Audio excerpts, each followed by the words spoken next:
UP में बढ़ते अपराध की असल वजह आई सामने। बढ़ते अपराध के पीछे की वजह का खुलासा। अखिलेश यादव ने किया चौंकाने वाला खुलासा। अखिलेश यादव के खुलासे के बाद बीजेपी खफा, क्योंकि अपराध और बीजेपी का उजागर हुआ संबंध। देखिए अखिलेश यादव ने आखिर क्या खुलासा किया। उत्तर प्रदेश में बढ़ते अपराध को लेकर हर कोई परेशान रहता है। अपराध ही वो मुद्दा है जो यूपी की सियासत को सबसे ज्यादा सुर्खियों में रखता है और अपराध के ही इर्द गिर्द यूपी की पूरी सियासत घूमती रहती है। मौजूदा योगी सरकार भी अपराध का हथियार थाम सत्ता के शिखर तक पहुंची और अब सरकार और अपराध को लेकर अक्सर सवाल उठते रहते हैं। सवाल ये कि अपराध खत्म कब होगा।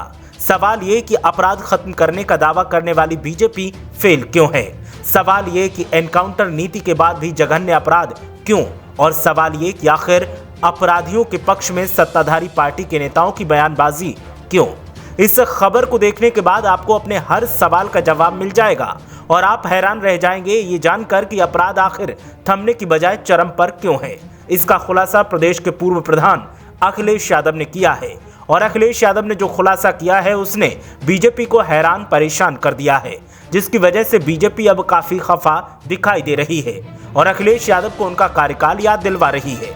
दरअसल अखिलेश यादव ने योगी सरकार पर राज्य में शांति व्यवस्था कायम रखने में पूरी तरह विफल होने का आरोप लगाते हुए कहा कि सरकार की कार्यशैली से अपराधियों के हौसले बुलंद हो गए हैं। उन्होंने आरोप लगाया कि उत्तर प्रदेश में सत्ता के संरक्षण में खुलेआम अपराध हो रहे हैं, जबकि बदहाल कानून व्यवस्था का आलम यह है कि पुलिस के अधिकारियों पर भी हमले होने लगे हैं। अखिलेश यादव ने सीधे सीधे बढ़ते अपराध के लिए बीजेपी को जिम्मेदार ठहराया और साफ तौर पर कहा कि सरकार की कार्यशैली से ही अपराधियों के हौसले बुलंद हुए हैं और अपराध बेलगाम है। प्रयागराज में एक फौजी की हत्या, ग्रेटर नोएडा में एक अपहृत बच्चे का कत्ल और औरैया में एक सर्राफा व्यवसायी की गोली मारकर हत्या की घटनाओं का जिक्र करते हुए अखिलेश यादव ने आरोप लगाया कि सरकार के पास दृढ़ इच्छा शक्ति का अभाव है और सरकार सूबे में शांति व्यवस्था कायम रखने में पूरी तरह विफल हो गई है। पूर्व मुख्यमंत्री अखिलेश यादव ने उत्तर प्रदेश की बिगड़ती छवि पर चिंता जताते हुए कहा कि मुख्यमंत्री योगी आदित्यनाथ को प्रदेश की जनता को शांत और भयमुक्त बनाने की दिशा में कड़े फैसले लेने चाहिए। उन्होंने कहा कि अराजकता और अपराध में शामिल दोषियों को सजा देकर कानून को प्राथमिकता देना सरकार का लक्ष्य होना चाहिए, लेकिन जब बीजेपी सरकार का एजेंडा समाज का सद्भाव बिगाड़ना हो तो कानून का राज स्थापित कैसे होगा।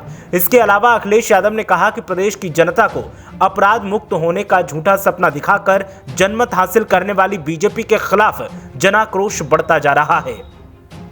जनता परिवर्तन के लिए तैयार है। उत्तर प्रदेश को खुशहाली और प्रगति के रास्ते पर ले जाने के लिए समाजवादी सरकार बेहद जरूरी है। अखिलेश यादव के आरोपों के बाद तो सियासत चरम पर है और सत्ताधारी दल के नेता सीधे सीधे बीजेपी पर आरोप लगाने से खफा दिख रहे हैं और अब सपा प्रमुख को उनके शासनकाल की याद दिलाकर आरोप लगा रहे हैं कि सपा गंदी राजनीति कर रही है। अब देखना यह है कि आरोपों की सियासत का नया पहलू निकल कर क्या सामने आता है। ब्यूरो रिपोर्ट, मीडिया हलचल।